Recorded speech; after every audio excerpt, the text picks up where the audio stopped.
নমস্কার, আপনারা দেখছেন আরবি নিউজ। আপনাদের সাথে আমি অঙ্কিতা। জেনে নেব আজকের সেরা 6টি খবরের হেডলাইন। কে পপ শোনাই হলো কাল, প্রকাশ্যে যুবকের মৃত্যুদণ্ড কার্যকর উত্তর কোরিয়ায়।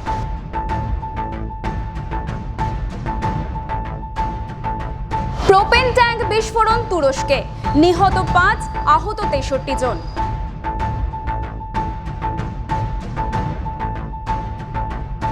কেন্দ্রীয় তদন্তকারী সংস্থার অপব্যবহারের বিরুদ্ধে বিক্ষোভ, বক্তব্য রাখলেন রাহুল গান্ধী। নয়া আইন নিয়ে উঠছে প্রশ্ন, তবে কি এবার বাড়বে পুলিশে হয়রানি?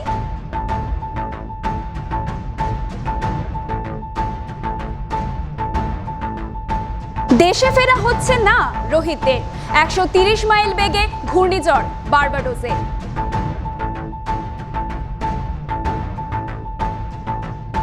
ফের ঘূর্ণাবর্তের ভ্রুকুটিতে উত্তাল সমুদ্র, বাড়বে বৃষ্টি, সতর্কবার্তা হাওয়া অফিসের।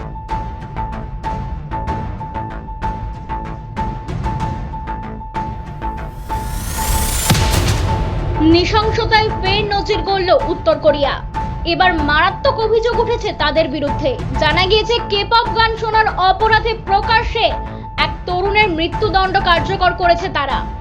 দক্ষিণ কোরিয়ার ঐক্য মন্ত্রকের তরফে উত্তর কোরিয়ায় মানবাধিকার কতটা সংরক্ষিত সেই নিয়ে একটি রিপোর্ট প্রকাশ করা হয়েছে, তাতেই এই দাবি করা হয়েছে। জানা গিয়েছে প্রকাশ্যে দক্ষিণের হোয়াংহি এলাকার বাসিন্দা 22 বছরের এক যুবকের মৃত্যুদণ্ড কার্যকর করেছে উত্তর কোরিয়া। ওই তরুণের বিরুদ্ধে 70টি কে-পপ গান শোনা, দক্ষিণ কোরিয়ার 3টি ছবি দেখা এবং অন্যদের তা দেখতে দেওয়ার অভিযোগ ছিল। সেই নিয়ে মামলা হলে দোষী সাব্যস্ত হন তিনি। মৃত্যুদণ্ডের সাজা শোনানো হয় তাকে। এরপরই প্রকাশ্যে তার মৃত্যুদণ্ড কার্যকর করা হয়। 2020 সালে দেশে একটি আইন চালু করে উত্তর কোরিয়া। প্রতিক্রিয়াশীল মতাদর্শ এবং সংস্কৃতি নামের ওই আইনে সাফ জানিয়ে দেওয়া হয় যে দক্ষিণ কোরিয়ার কোনো বিনোদনমূলক অনুষ্ঠান দেখা বা শোনা যাবে না উত্তর কোরিয়ায়। দক্ষিণ কোরিয়ার সংস্কৃতি অনুসরণ করা যাবে না। দেশবাসীকে পশ্চিমী সংস্কৃতির কুপ্রভাব থেকে রক্ষা করতেই এই আইন বলে জানায় দেশের সরকার।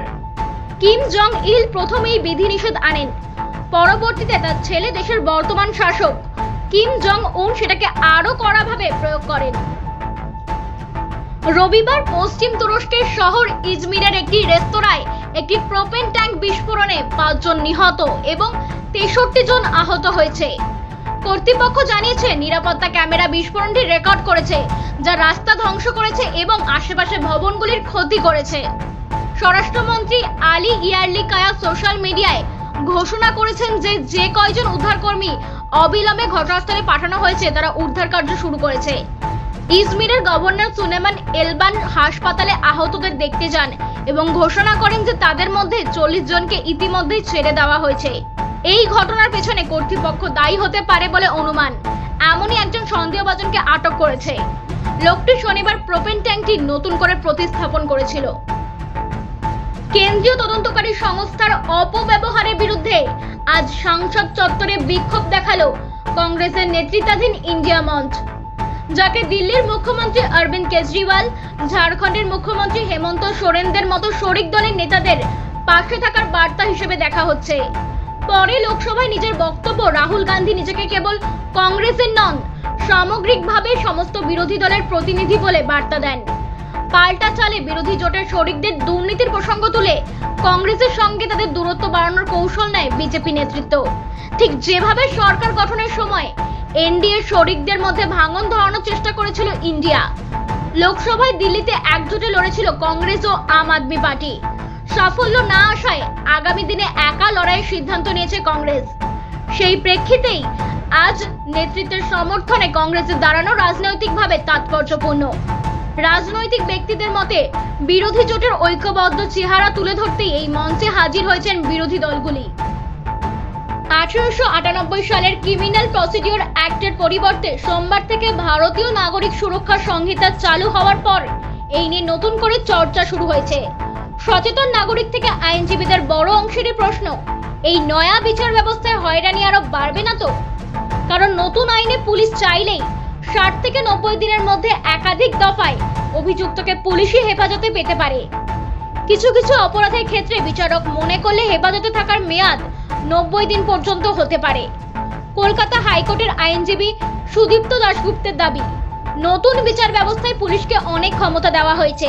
চাইলেই পুলিশ একাধিক দফায় হেফাজতে নিয়ে জেরা করার আবেদন জানাতে পারে। আইনজীবীদের ব্যাখ্যা, এতে জামিন পাওয়ার অধিকার ক্ষুণ্ণ হতে পারে। তদন্তের নামে দীর্ঘ হাজতবাসের কারণে অভিযুক্তের মানসিক ক্ষতিও হতে পারে। দীর্ঘদিন জামিনের জন্য ঘুরতে হওয়ায় মামলায় লড়তে গিয়ে আর্থিক সংকটের মুখে পড়তে হতে পারে অভিযুক্তের পরিবারকে। বার কাউন্সিল অফ দিল্লির তরফে এই পরিস্থিতি যে কোনো অভিযুক্তের ক্ষেত্রে মানসিক নির্যাতনের শামিল হতে পারে বলে মত প্রকাশ করা হয়েছে। এর জেরে হেফাজতে মৃত্যু সংখ্যাও বাড়তে পারে বলে তাদের আশঙ্কা। 17 বছর পর টি-20 বিশ্বকাপ জিতেছে ভারত। সেলিব্রেশনের হ্যাংওভার কাটতে না কাটতেই ভারতীয় দলে জাঁকিয়ে বসেছে আতঙ্কের ভাইরাস। দেশে ফেরা নিয়ে রীতিমতো শঙ্কিত টিম ইন্ডিয়া। গত শনিবার বার্বাডোসের ক্যানসিংটন ওভালে ভারত বিশ্বকাপের ফাইনাল খেলেছে দক্ষিণ আফ্রিকার বিরুদ্ধে। আর এই বার্বাডোসই এখন ত্রাসের আরেক নাম। সেখানে ধেয়ে এসেছে ভয়ঙ্কর প্রলয়, ঘূর্ণিঝড় বেরিল। ঘন্টায় 130 মাইল বেগে অত্যন্ত বিপজ্জনক হ্যারিকেন তাণ্ডব করেছে দ্বীপপুঞ্জের দেশে। ফলে বন্ধ করে দেওয়া হয়েছে বার্বাডোসের সব বিমানবন্দর। কোনো বিমান না থাকায় বার্বাডোস থেকে ভারতে আসা হয়নি টিমের।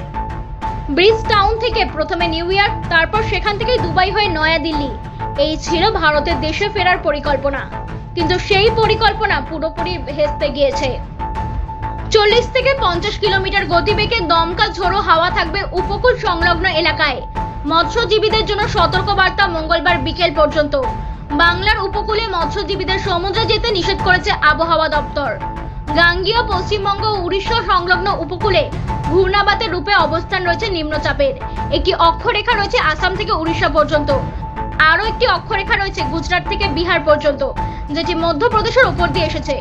দক্ষিণবঙ্গে বুধবার থেকে বৃষ্টি বাড়বে। উত্তরে বুধবার থেকে শুক্রবার 3 জেলায় ভারী এবং 2 জেলায় মাঝারি থেকে ভারী বৃষ্টির পূর্বাভাস। বঙ্গোপসাগরে নিম্নচাপের কারণে সমুদ্র উত্তাল থাকবে, তাই মৎস্যজীবীদের সতর্কতা জারি করা হয়েছে। আজকের সেরা ছয় এই পর্যন্তই। এরকমই নানান খবর পেতে সাথে থাকুন, লাইক, শেয়ার এন্ড সাবস্ক্রাইব করুন আরবি নিউজ। জেগে ওঠো কলকাতা।